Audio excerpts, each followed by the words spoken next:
Bonjour, c'est véritablement une alerte mondiale. Le savoir n'échappe plus à la contrefaçon.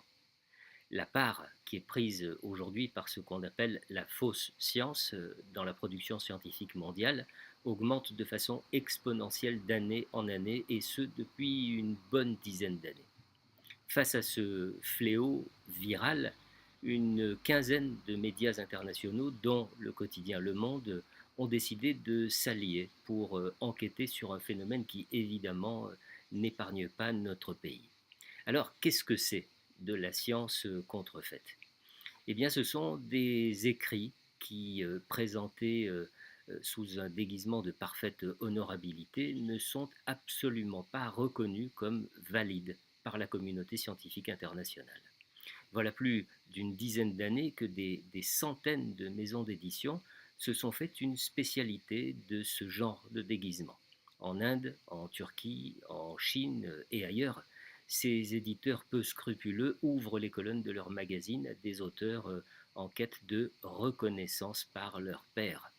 Les revues en question présentent tous les aspects de vraies revues savantes, mais elles n'ont pas de comité éditorial et elles publient les articles sans le passage par le processus de contrôle auquel se plie habituellement toute étude scientifique avant sa publication. Sans cette étape clé de la construction de la science, eh bien sans cette validation par la communauté scientifique, l'article ne dispose pas du blanc-seing qui l'identifie comme appartenant au champ de la connaissance. On peut alors le considérer à minima comme fragile, voire fantaisiste, quand ce n'est pas carrément frauduleux. Si ce que j'évoque a trait aux revues, il en va exactement de même à propos des conférences dites scientifiques. Et qu'il s'agisse de l'écrit ou de l'oral, de nombreux domaines subissent les coups de boutoir pernicieux de cette pseudo-science derrière laquelle se cachent des activismes touchant au climat, aux vaccins, aux produits chimiques, aux médicaments, etc., etc. Il s'agit bien d'un virus mondial, et à virus mondial, il faut évidemment une prise de conscience mondiale et aussi une réaction de la même envergure.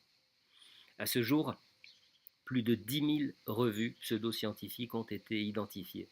Elles prospèrent et elles trompent aussi bien le grand public que des administrations publiques et même des institutions scientifiques.